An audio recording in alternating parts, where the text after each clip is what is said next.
El día que el petróleo se hundió y cotizaba en negativo, ellos hicieron $600 millones. De seguro recuerdas las películas de Mad Max, no importa si son las de Mel Gibson o las de Charlize Theron, todas ellas tienen en común un mundo sin petróleo. Por un momento, en abril del año pasado, pareció que ese mundo podía hacerse realidad gracias al brote del 2020. Tal vez recuerdas cómo, entre abril y mayo del año anterior, cuando se hundió la demanda de petróleo, los productores tuvieron que pagar para que los compradores se lo llevaran. Sí, el marcador WTI cayó más abajo que cero, a menos $40,32 en algún momento de esas jornadas. El petróleo no valía nada, ni siquiera el oleoducto que lo transportaba. Por unos días el mundo se quedó sin demanda de petróleo, una distopía parecida a la de Mad Max, aunque sin autos corriendo por el desierto, o Charlize, maquillada con grasa de motor. Luego, las aguas volvieron a su cauce, y hoy el petróleo lideró un repunte de las commodities o materias primas, gracias al empuje de la economía china. Pero, ¿fue realmente un vistazo al apocalipsis? Aunque la recesión es real, algunos de los afectados han descubierto detrás de todo esto a un grupo de hábiles inversionistas dispuestos a romper la ley por codicia. En esta ocasión, los responsables son unos lobos londinenses que ganaron más de $600 millones gracias a cómo manipularon el mercado en esa particular coyuntura. Un coleccionista de monedas, experto en falsificaciones, les hizo frente, y si te quedas con nosotros verás lo que bien puede ser el librero de una película sobre estafas impresionantes, como las que ha dirigido el británico Guy Ritchie. Antes de meternos a fondo, no olvides suscribirte a nuestro canal y activar las notificaciones para mantenerte al día con nuestras actualizaciones.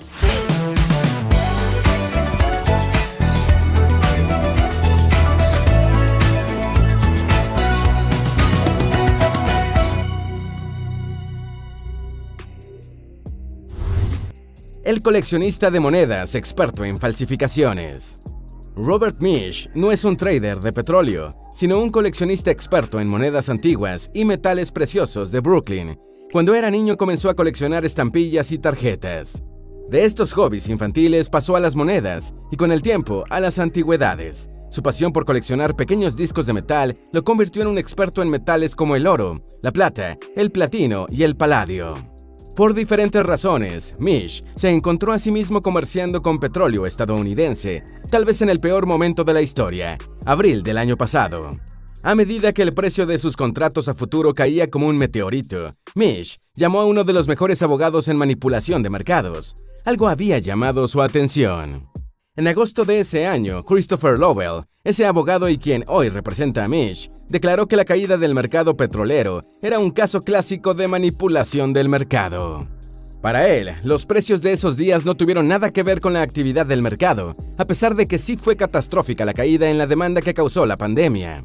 Su conclusión se debe a dos comportamientos anormales. El primero es lo pronunciado de la caída. Como te dijimos al principio, el barril llegó a cotizarse a menos $40.32, luego de tener un valor de $55 el 20 de abril. El segundo comportamiento anormal es la velocidad de la caída. En apenas los últimos 2 minutos de esa jornada, la caída fue de más de $25, mientras que al día siguiente, el mismo contrato llegó a valer, por unas horas, más de $47. No era que el mercado estuviera enloquecido, porque estos abogados están convencidos de que semejantes anomalías no se explican por un mercado a la baja, ni siquiera en las extraordinarias condiciones que impuso la pandemia. Lowell declara, además, que, sin manipulación, un evento como ese no habría ocurrido en la vida del universo. Ese convencimiento, junto a su determinación de no quedarse con las pérdidas, hizo que Misch, a la par que otros afectados, decidiera demandar. La firma de Misch International Monetary, tuvo pérdidas por $92.490 por la apuesta contra los futuros de energía hace poco más de un año. Es por eso que uno de los principales demandantes es esta compañía con sede en California. Ya te hablamos de los afectados, pero ¿quiénes fueron los responsables según Misch? Entremos en detalles. Vega Capital London golpea el closet. En la demanda de Misch se alega que Vega Capital London Ltd, una pequeña firma de Essex, uno de los condados de Inglaterra, es la responsable de sus pérdidas y daños. Los traders que integran la firma habrían hecho $500 millones en un solo día, gracias a la manipulación de la que le acusa Misch. Al final, el total estimado de las ganancias que obtuvieron fue de aproximadamente $660 millones. Esta ganancia fue generada mediante una táctica llamada golpear el closet o banging the closet en inglés, que aunque ha enriquecido a más de uno durante más de un siglo, no deja de ser ilegal. Uno de los ejemplos más notorios de una práctica cercana al banging the closet lo ejecutó el célebre George Soros en los años 90, precisamente contra la libra esterlina, en un golpe que prácticamente quebró el Banco Central de Reino Unido. Tal vez haya justicia poética en que ahora una pandilla de británicos desconocidos haya apostado contra el marcador de referencia del petróleo estadounidense. La Commodity Futures Trading Commission define el banging the closet como la manipulación que consiste en vender o comprar cantidades masivas de contratos a futuro, justo en los últimos segundos de una jornada bursátil, buscando empoderamiento y manipulación para beneficiarse. En este caso, Vega Capital London vendió masivamente futuros y otros instrumentos relacionados para hacer bajar abrupta y artificialmente el precio, lo que beneficiaría a sus traders en la compra de otros contratos a futuro que tenía proyectados para mayo. Para entenderlo, hay que considerar una señal del mercado, el depósito físico, ubicado en Cushing, Oklahoma, donde se almacena el petróleo WTI o West Texas Intermediate, que es negociado en el mercado de futuros, desbordaba sus capacidades en abril. A medida que se hundía el precio del barril, aumentaba el costo de su almacenamiento, porque no había dónde poner el petróleo que nadie quería comprar en aquel momento, lo que incrementaba aún más la espiral descendente de su caída. Esto explica por qué estos traders usaron el banging the closet, porque al menos el mercado estadounidense, tomando en cuenta la caída en la demanda, había comenzado a ajustar la oferta. Por ello, al restringirse el bombeo, el petróleo haría que su precio reflotase en mayo, algo que tenían muy presente en Vega Capital London, que, con su jugada, se aseguró de comprar petróleo de mayo con la locura de precios de abril. Al derrumbar el precio de los futuros consiguieron que, en lugar de pagar por estos contratos, les pagaran a ellos por tenerlos. Es una genialidad por donde se le mire, que te paguen por querer comprar petróleo, el mundo al revés. Según Bloomberg, esta es una práctica ya común de Vega Capital London. Tal vez pensarás que no hay nada de malo en ello y que, después de todo, comprar barato y vender caro es la esencia del mercado. Y la respuesta es que sí lo es, pero no manipulando el mercado para forzar los precios por medio de prácticas ilegales, como banging the closet. Y es que dichas prácticas causan daños a los inversionistas que, como nuestro coleccionista de monedas Mish, pierden producto de una forma de hacer negocios que, más bien, parece un juego de cartas con barajas marcadas. Como siempre sucede con los fraudes, estos incluyen personajes pintorescos. Uno de ellos tiene un apodo que lo haría popular en prisión. Ya verás de quién se trata y por qué. Un trader apodado Cariñitos manipula el mercado petrolero. Ya te mostramos la estrategia, banging the closet, el bote de la apuesta fraudulenta, los $500 millones en un día y la suerte, representada por la volatilidad en el mercado del petróleo, causada por la expansión global del visitante indeseado 2020. Pero hay otras características que debes conocer para tener la imagen completa, porque lo cierto es que esta manipulación indebida de precios parece más bien uno de esos timos que vemos en las películas del director Guy Ritchie. No fue solo Vega Capital London la firma que manipuló el mercado, porque la verdad es que esta firma lideró una docena de otros fondos y traders que también vendieron masivamente sus futuros, según Bloomberg. Sin embargo, vale la pena detenerse en Vega Capital London. Según el famoso periódico británico Daily Mail, esta firma está conformada por unos 9 traders autoempleados. Más que una firma de corretaje de valores, es un grupo de amigos tramposos. Para que te hagas una idea de lo precario de la operación diaria de Vega Capital London, sus pequeñas oficinas están ubicadas en la parte rural del condado de Essex, entre un negocio de encomiendas, un local de autopartes y un cerrajero.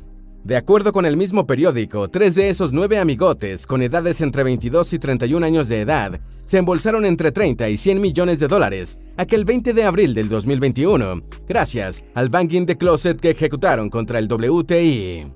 Uno de estos presuntos estafadores es Paul Cuddles Cummins, quien se ganó su apodo de Cariñitos mientras trabajaba en la International Petroleum Exchange, IP, la bolsa de futuros de energía británica que hoy se llama ICE Futures. Bien, Cariñitos Cummins, una especie de mentor del grupo que tiene 52 años, se hizo con $30 millones en un día con aquella manipulación.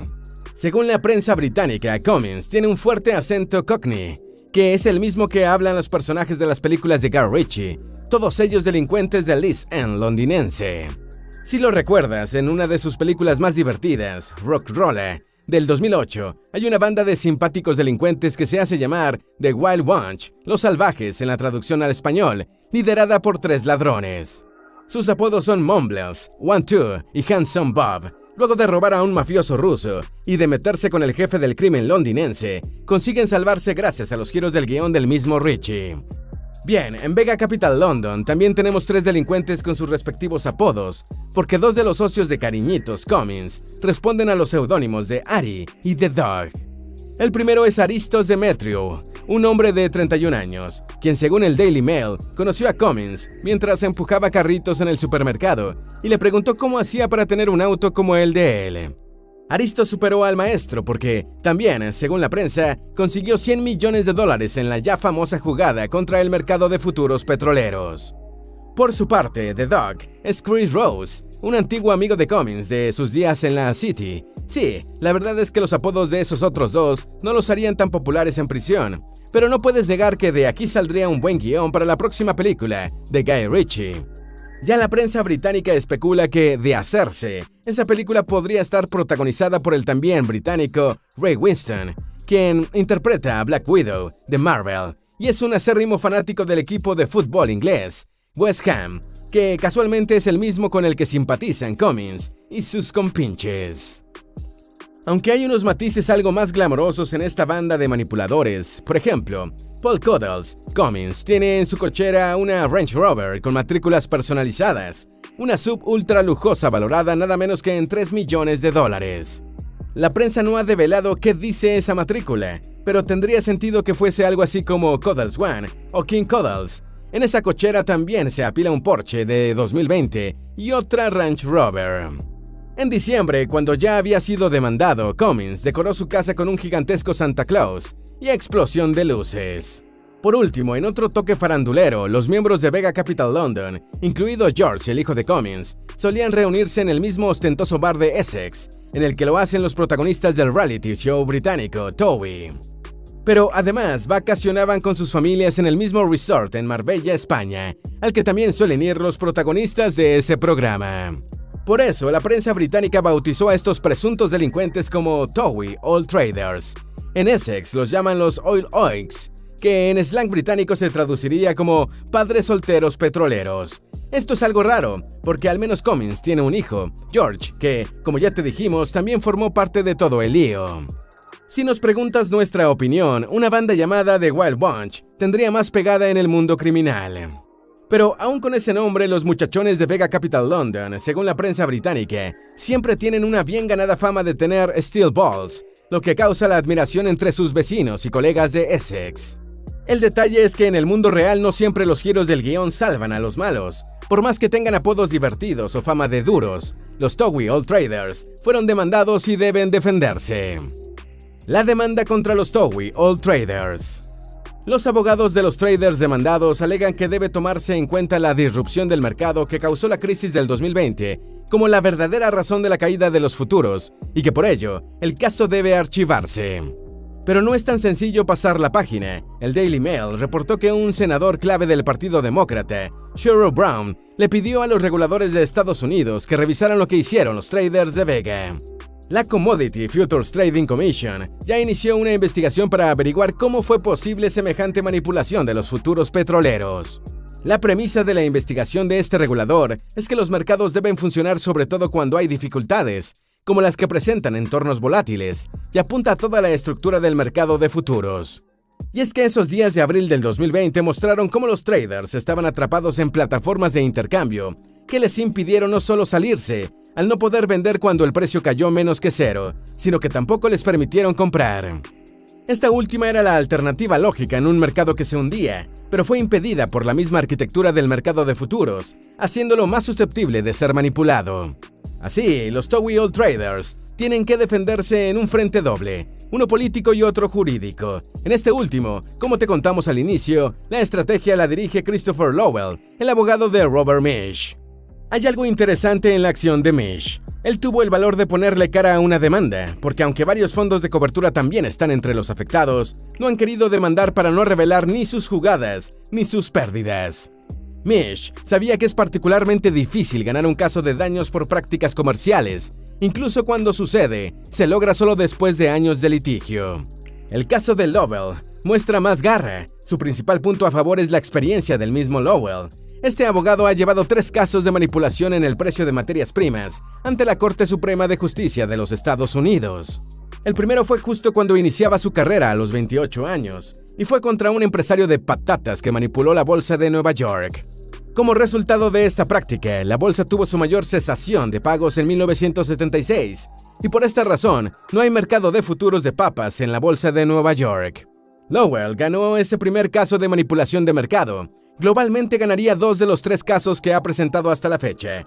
La pregunta que se están haciendo ahora mismo Cummins y sus compadres es si Lowell ganará el cuarto. Después de todo, el récord a la baja que experimentó en abril de 2020 no significó el fin de la era del petróleo. Esa atmósfera apocalíptica todavía está lejos, aunque no tanto. Allí están los autos eléctricos advirtiendo que ya viene. ¿Cómo crees que sería un mundo sin petróleo? O uno en el que el hidrocarburo no tuviese ningún valor. Sí, tienes razón. Probablemente sería uno más limpio, porque ya no habrían emanaciones de dióxido de carbono, ni derrames de tanqueros o plataformas de perforación.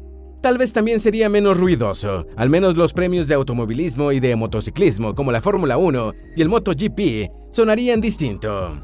De lo que no tenemos duda es de que al menos compartiría una característica con el mundo actual, la de tener lobos del mercado dispuestos a romper las reglas para embolsillarse unos cuantos millones de dólares, como Cariñitos Cummins. ¿Ya pensaste en un mejor nombre para los Two Wheel Traders? ¿Crees que Jason Statham haría mejor papel interpretando a Paul Cariñitos Cummins si Guy Ritchie se decide a hacer la película? Déjanos saber qué piensas.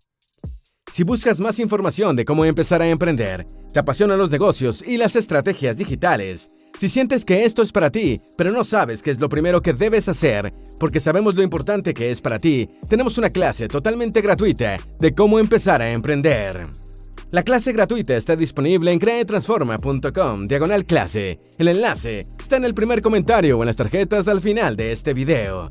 ¿Tienes alguna duda o sugerencia? Haz tu aporte escribiendo en los comentarios y así entre todos nos ayudamos. Esperamos que este video te haya sido útil. Si tienes algo que agregar, por favor, compártelo con nosotros en la sección de comentarios. Dale me gusta a este video y envíale el enlace a tus familiares y a tus mejores amigos para que también sepan sobre el día que el petróleo se hundió y cotizaba en negativo. Ellos hicieron $600 millones. Si eres nuevo en nuestro canal, no olvides suscribirte. Recuerda, la vida siempre es mejor creando y dando valor al mundo.